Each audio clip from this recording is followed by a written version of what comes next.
Good afternoon, everyone, and thank you for joining us for this important mental health awareness conversation hosted by New York City Health and Hospitals, Jacoby, and North Central Bronx. My name is Diane. I am the Assistant Director of Communications and Public Affairs here at Jacoby, North Central Bronx. And we're grateful to create a space where our staff and our community can openly discuss mental health, resilience, and self-care without stigma.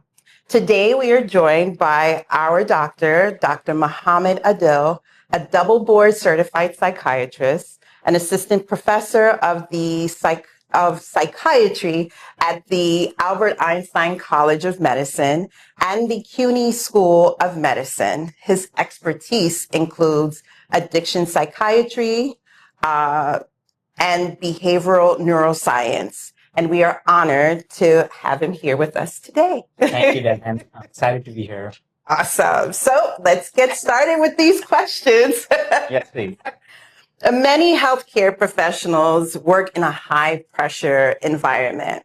What are some breathing techniques and positive mindset people can use during difficult moments in the job? Yes, so there are a lot of different coping strategies and techniques that can be utilized, but I will say there are these two that has the highest evidence and they're extremely effective. One of them is deep breathing exercise, and the other one is mindful meditation. So in deep breathing exercise, what you do is you inhale slowly for for a few seconds, and you just try to stay in a mindful state, and then you exhale slowly. It can be for any duration that you prefer. And in mindful meditation, you try to create this mindful state where you're just present in the moment. I try to keep things simple, and I teach my patients not to focus too much on the complexities.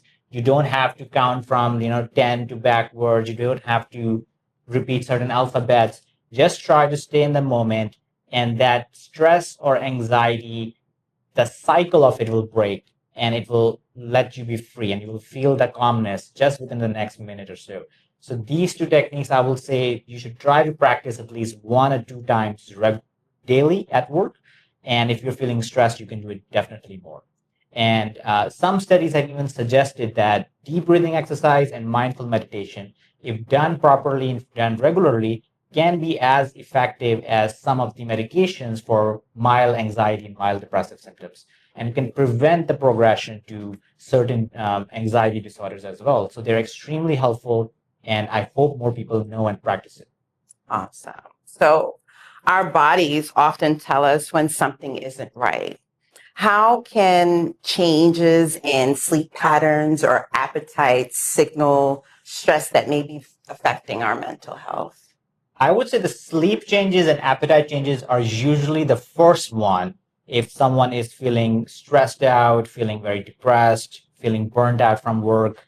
And I would recommend everyone to keep an eye on their sleep routine or their sleeping hours. And it's not just the hours as well. The quality of sleep matters as well. So if you're waking up multiple times at night and you're still sleeping 8 hours, you're not getting the REM sleep, the deep sleep that you're required to have. So if you are waking up multiple times, if your sleeping hours are getting less and less, if you go to bed, have a lot of negative thoughts, racing thoughts that keeps you up at night, these are some of the changes that can happen because of severe anxiety or any mental health stress.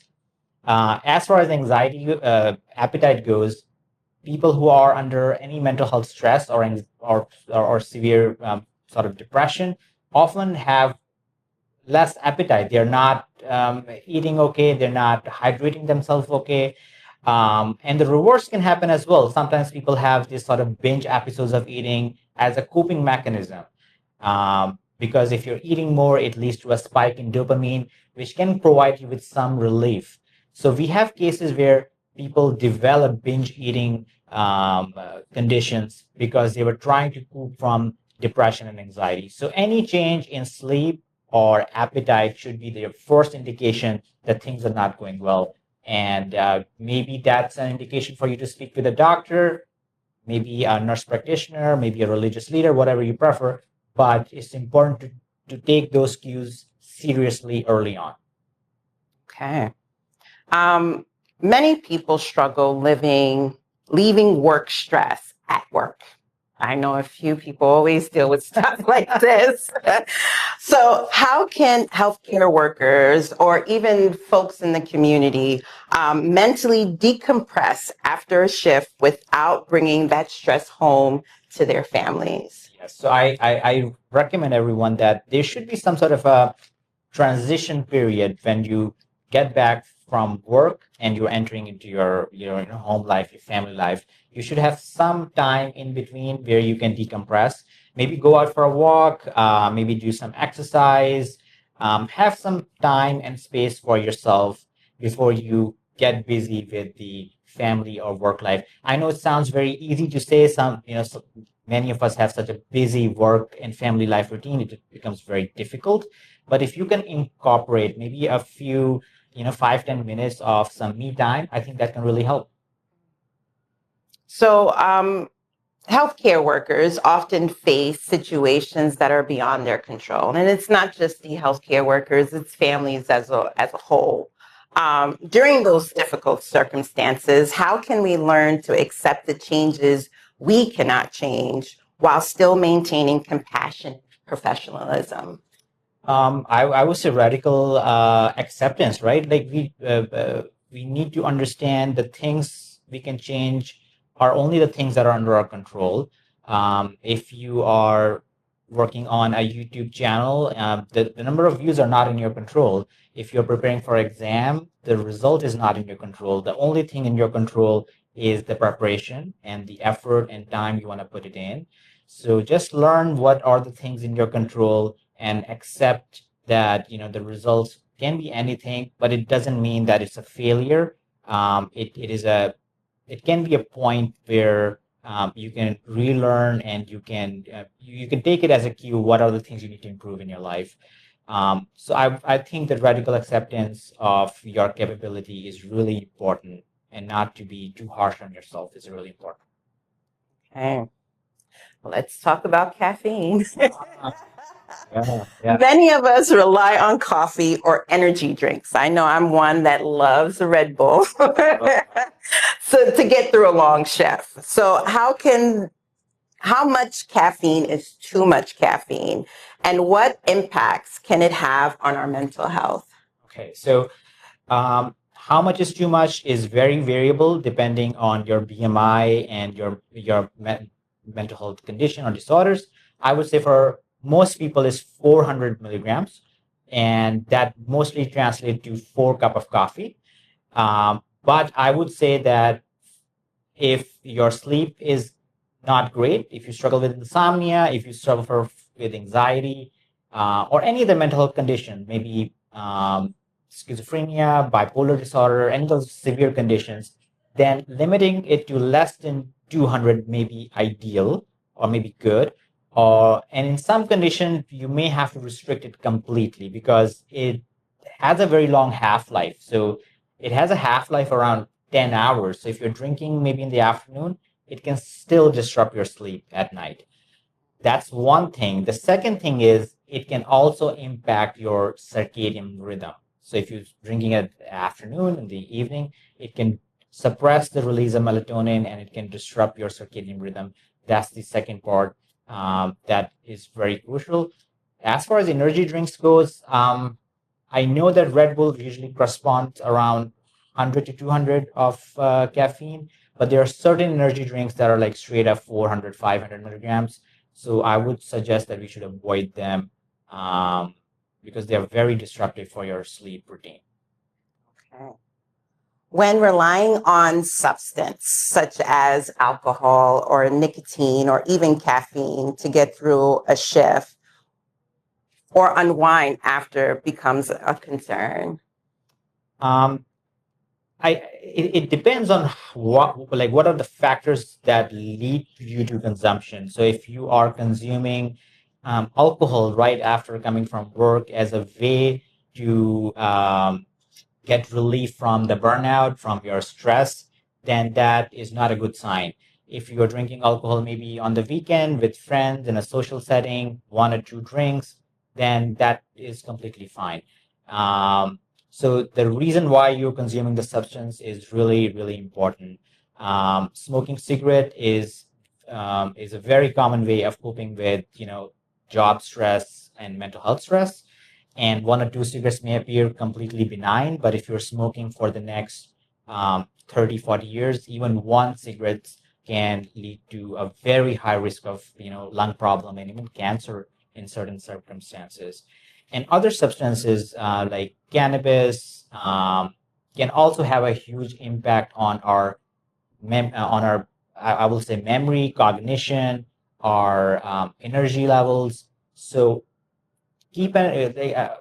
it's important that we keep an eye why we are consuming it. Is it recreation or is it as a form of a medication to manage your stresses?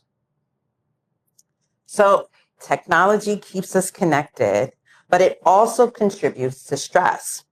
What are some effective ways to limit screen time and create a healthier digital habits? Um, the screen time is really, really getting important, and I encourage everyone to look at their screen time. Like my screen time is really bad as well, so I'm not the perfect person to give advice on that. But um, anything more than 3 hours, I would say, can contribute to negative mental health states. So if you are spending time on Instagram and you're scrolling, there's a lot of things that are impacting you in a negative way. So you're making a lot of comparison, you're making consuming a lot of world news, political news that are maybe very negative, images of things that badly impacts you. So I think that screen time is playing such a huge role globally, nationally, in impacting our mental health states. um, there are certain ways you can limit that. One of them is to limit the number of notifications you have. Um, Other than a few apps, I don't think most people need to turn notification for all their apps. It is a distraction. There's a study that even looked into, like, if you have a cell phone that is placed right in front of you and with notifications on, and you're not looking at the screen, you're just reading or doing your work, it can create a level of impairment that is almost equivalent to driving drunk. So because you're constantly like fixated on the back of your mind and what's happening on the notification screen. So I think so that's one thing, limit the notification. And then there's certain apps that are really helpful. I think one of them is Break, which basically does is you can set the amount of screen time for certain social media apps. And once you go above that, uh, that app will just limit you. You cannot open these social media apps. So that can be one way to limit your screen time if you're not able to control it. So, how does excessive screen time affect sleep, anxiety, and overall well being? Overall, I would say that one excessive blue light, for example, is known to impact your circadian rhythm. And if you're consuming your social media, it has a lot of blue light, and that is impacting your circadian rhythm. That's I would say, leading cause of insomnia right now is social media use before bedtime. Um, it can also provoke a lot of anxiety symptoms. It can make you feel more worried, more restless, more irritable. And when paired with insomnia, it creates this vicious cycle where the next day you're not sleeping, you're consuming more social media, and then you're not sleeping more. And that anxiety and that sort of low mood kind of gets to build up a lot more. So taking a break from social media can really impact your mental health state. So, many people struggle with the word no. I know I'm one of them. So, what are some practical ways employees can establish healthy boundaries in the workplace while still being a team player? Yeah, I think saying no sometimes can be really difficult, especially if you are at a job that is extremely demanding. What I suggest is maybe say, use the word maybe, or use the word, can I get back to you a bit later on this? And it gives you some time to rethink and reframe your answer. And it is really important that you don't just give the answer, just become a yes person right away. You take some time to think, and you can reframe in your own way, and you can then set the boundary what you want to do and not want to do. So I think that's one way to deal with that. Why are boundaries so important for us to prevent burnout? Boundaries are so important for us to prevent burnout because if without them, um, not only we are overworked, we have the expectations can also go beyond what the limits were, and you continue to do the things that you're not supposed to do, and you feel more and more anxious, more burned out. You don't have the ways to communicate to your senior, to your boss, and it just leads to a lot of confusion and communication issues at work. So setting those boundaries right in the beginning can really help, and it's good for the employer. It's good for your coworkers, and it's really helpful for your own mental health state as well. Sometimes our mind and our bodies tells us that we need a break. What are some signs that indicate that maybe time to take a break off from work? Some of the warning signs, red signs. I would say the five most important one I would say is excessive worrying that is like constant, like you're thinking about negative things all the time. Insomnia, I would put on the second. Severe appetite changes, like you're not eating okay, or maybe you're eating too much, like binge episodes. Highly irritable mood. You feel frustrated, you feel irritated all the time is a very good sign. Physical symptoms can also be a sign, like shortness of breath, chest pain, um, tension headaches. These are all signs of anxiety. And finally, I would say substance use. Like if you are someone who doesn't consume substance and all of a sudden you're drinking alcohol a lot, or vaping or smoking cigarettes, all of that can be an indication that you should seek more professional help. What are some common warning signs that stress is being negatively affect our mental health, and what steps can we take to self-correct before it becomes overwhelming? So stress, burnout, and PTSD are all on a spectrum. So on one end, we have anxiety as a normal human emotion. It's completely normal to have that sort of emotion. Then you can have some mild stress, mild burnout, and then it continues to progress to a point where you can have a disorder. It can be an anxiety disorder. It can be PTSD. PTSD is like a very severe form of anxiety disorder where after a traumatic incident, you can have like excessive worrying, insomnia, nightmares, dissociative symptoms. One way you can we can assess it is by asking how severe the intensity is and how much functional impairment it is causing.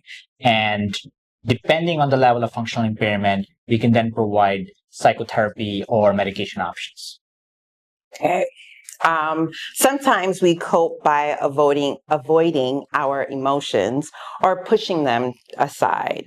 What are the red flags that indicate avoidance or suppression that becomes our primary coping strategy? So, in some anxiety conditions, for example, in social anxiety or performance anxiety, avoidance becomes like a key way of dealing with that condition. So, if you are afraid of public speaking, you will never sign up for anything that has to do with public speaking. And that sort of avoidant behavior reinforces anxiety more and more. In order to break the cycle, you have to do more and more exposure. You have to participate in therapy that can be cognitive behavioral therapy. And sometimes in severe conditions, you may have to need take some medications. But avoidance is only going to make those emotions more and more worse and more rigid. Wow. What are healthier ways to process difficult emotions? Um, the healthiest way is to just sit with that emotion, recognize it, label it, see what triggered that, how can you engage with it. If there's something that triggers you, make you feel frustrated, irritable, try to understand why it is making you feel that way. And a lot of us, including myself, are not aware of our own mental states and our triggers and try to avoid our emotions. But engaging with it can not only teach you about a lot about yourself, but allows you to process those feelings in a much healthier way.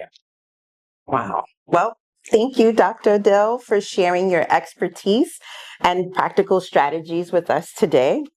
Mental health is as important as physical health. Taking care of ourselves, allowing us to be better for ourselves, for our patients, even for our families is very important. If this conversation encouraged you to check in with yourself or someone you care about, we hope you'll take that next step. Remember, seeking help is important. Support is also important. And asking for help is not a form of weakness. It's actually a form of strength. So take care of yourself and take care of others. Thank you. Have a good one.